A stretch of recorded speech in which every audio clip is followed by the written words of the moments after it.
ಹರಿಹರದ ಪಂಚಮಸಾಲಿ ಪೀಠದ ಪೀಠಾಧಿಪತಿಯನ್ನೇ ನಿನ್ನೆ ಪದಚ್ಯುತಿಗೊಳಿಸಲಾಯಿತು. ದಾವಣಗೆರೆಯ ಪಂಚಮಸಾಲಿ ಪೀಠದಲ್ಲಿ ಇದರಿಂದಾಗಿ ಹೈ ಡ್ರಾಮಾ ಸೃಷ್ಟಿಯಾಗಿತ್ತು.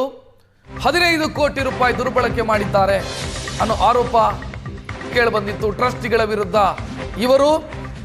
ಇವರ ವಿರುದ್ಧ ಟ್ರಸ್ಟಿಗಳು ಆರೋಪ ಪ್ರತ್ಯಾರೋಪಗಳನ್ನು ಮಾಡಿದರು.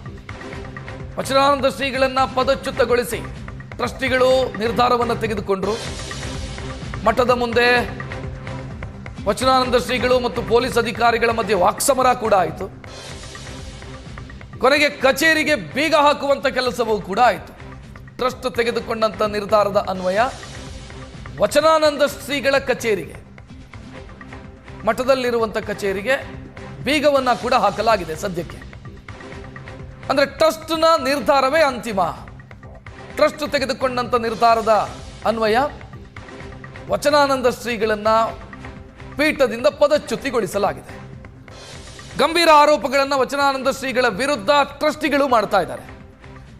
ಅವರು ಎರಡೆರಡು ಪೀಠದ ಪೀಠಾಧಿಪತಿಯಾಗಿ ಮುನ್ನಡೀತಾ ಇದ್ದಾರೆ. ಶ್ವಾಸಪೀಠ ಅಂತ ನಡೆಸ್ತಾ ಇದ್ದಾರೆ. ಇಲ್ಲಿ ಪಂಚಮಸಾಲಿ ಪೀಠದ ಜಗದ್ಗುರುಗಳಾಗಿಯೂ ಕೂಡ ಕೆಲಸ ಮಾಡ್ತಿದ್ದಾರೆ.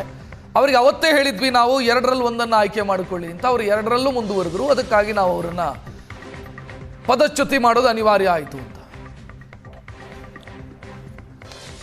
ಹೆಚ್ಚಿನ ಡೀಟೇಲ್ ನೀಡೋದಕ್ಕೆ ನಮ್ಮ ಪ್ರತಿನಿಧಿ ಮಹಂತೇಶ್ ನೇರ ಸಂಪರ್ಕದಲ್ಲಿ. ಮಹಂತೇಶ್, ಈಗ ಮುಂದಕ್ಕೇನು ಅನ್ನುವಂಥ ಪ್ರಶ್ನೆ, ಆರೋಪ ಪ್ರತ್ಯಾರೋಪಗಳನ್ನು ನೋಡ್ತಾ ಇದ್ವಿ. ಸ್ವಾಮೀಜಿ ವಿರುದ್ಧ ಟ್ರಸ್ಟಿಗಳ ವಿರುದ್ಧ ಸ್ವಾಮೀಜಿ. ಸೊ ಮುಂದಕ್ಕೇನು?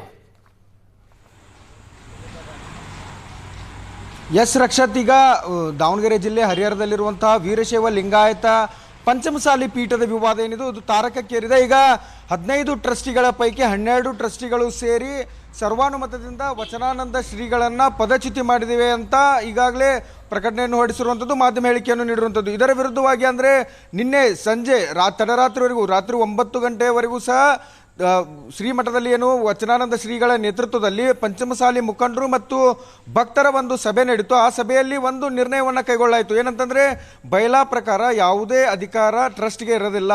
ಏನು ಪಂಚಮಸಾಲಿ ಸಂಘ ಇದೆ, ವೀರಶೈವ ಲಿಂಗಾಯತ ಪಂಚಮಸಾಲಿ ಸಂಘ ಮತ್ತು ಭಕ್ತರು ಮತ್ತು ಅವರ ಮುಖಂಡರು ಎಲ್ಲರೂ ಸಹ ಸೇರಿ ನಿರ್ಣಯವನ್ನು ತೆಗೆದುಕೊಳ್ಬೇಕು.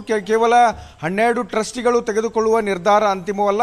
ಮಠಕ್ಕೆ ಭಕ್ತರು ಇದ್ದಾರೆ, ಭಕ್ತರು ದೇಣಿಗೆ ಕೊಟ್ಟು ಮಠವನ್ನು ಕಟ್ಟಿದ್ದಾರೆ. ಈಗ ಭಕ್ತರು ಮತ್ತು ಮುಖಂಡರು ತೆಗೆದುಕೊಳ್ಳುವ ನಿರ್ಣಯ ಅಂತಿಮ ಅಂತ ಸ್ವಾಮೀಜಿ ಕಡೆಯವರು ವಾದ ಮಾಡ್ತಾ ಇದ್ರೆ, ಮತ್ತೊಂದು ಕಡೆ ಟ್ರಸ್ಟ್ನವರು ನಾವು ಭಕ್ತರಿಂದ ನೇಮಕವಾದಂತಹ ಟ್ರಸ್ಟಿಗಳೇ ಇರೋದ್ರಿಂದ ನಾವು ತೆಗೆದುಕೊಂಡ ನಿರ್ಣಯವೇ ಅಂತಿಮ, ಹೀಗಾಗಿ ತಮ್ಮ ನಿವಾಸವನ್ನ ಗೌರವಯುತವಾಗಿ ವಚನಾನಂದ ಶ್ರೀಗಳು ಮಠದಿಂದ ಖಾಲಿ ಮಾಡಬೇಕು ಅಂತ ಈಗ ಟ್ರಸ್ಟಿಗಳು ಒತ್ತಾಯ ಮಾಡ್ತಾ ಇರುವಂಥದ್ದು. ಈಗ ಎರಡೂ ಬಣದವರು ಕಾನೂನು ಹೋರಾಟಕ್ಕೆ ಸಜ್ಜಾಗ್ತಾ ಇದ್ದಾರೆ. ಮುಂದಿನ ಕಾನೂನು ಹೋರಾಟದ ರೂಪುರೇಷೆ ಯಾವ ರೀತಿ ಸಿದ್ಧಪಡಿಸ್ಕೋಬೇಕು ಅಂತ ಚರ್ಚೆಯನ್ನು ನಡೆಸ್ತಾ ಇದ್ದಾರೆ. ಬಯಲಾ ಪ್ರಕಾರ ಅಂದ್ರೆ ಈ ಟ್ರಸ್ಟ್ ರಚನೆ ಆಗಬೇಕಾದ್ರೆ, ಪೀಠ ರಚನೆ ಆಗಬೇಕಾದ್ರೆ ಏನು ಬಯಲಾ ಸಿದ್ಧಪಡಿಸಿದ್ರು, ಆ ಬಯಲಾದ ಪ್ರಕಾರ ಪಂಚಮಸಾಲಿ ಸಂಘ ಏನಿದೆ, ವೀರಶೈವ ಲಿಂಗಾಯತ ಪಂಚಮಸಾಲಿ ಸಂಘ ಮೊದಲು ಹುಟ್ಕೊಂಡಿದೆ ಟ್ರಸ್ಟ್ಗಿಂತ ಮುಂಚೆ. ಹೀಗಾಗಿ ಸಂಘಕ್ಕೆ ಮೊದಲು ಪ್ರಾತಿನಿಧ್ಯ ಕೊಡಬೇಕು. ಆ ಸಂಘದವರು ಸಹ ನಿನ್ನೆ ಒಂದಷ್ಟು ನಿರ್ಣಯವನ್ನು ತೆಗೆದುಕೊಂಡಿದ್ದಾರೆ. ಅಂದರೆ ವಚನಾನಂದ ಶ್ರೀಗಳನ್ನು ಮುಂದುವರಿಸಬೇಕು, ಮತ್ತೆ ಶ್ವಾಸ ಗುರುಪೀಠ ಮತ್ತು ಪಂಚಮಸಾಲಿ ಪೀಠ ಎರಡೂ ಪೀಠಗಳಲ್ಲೂ ಅವರು ಮುಂದುವರಿಯಬಹುದು, ಮತ್ತೆ ಧರ್ಮದರ್ಶಿಗಳನ್ನೇ ನಾವು ಬದಲಾಯಿಸಬೇಕು ಎಂಬ ನಿರ್ಣಯವನ್ನು ಈಗ ಅವರು ತೆಗೆದುಕೊಂಡಿರುವಂಥದ್ದು.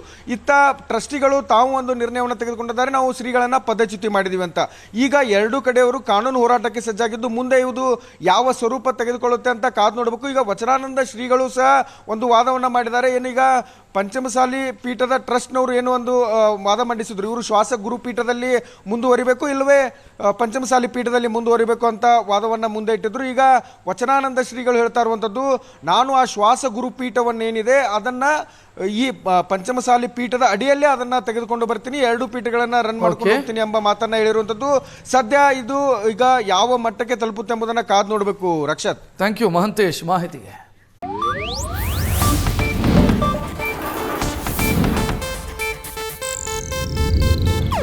ಇದು ಏಷ್ಯಾನೆಟ್ ನ್ಯೂಸ್ ನೆಟ್ವರ್ಕ್ ಪ್ರಸ್ತುತಿ.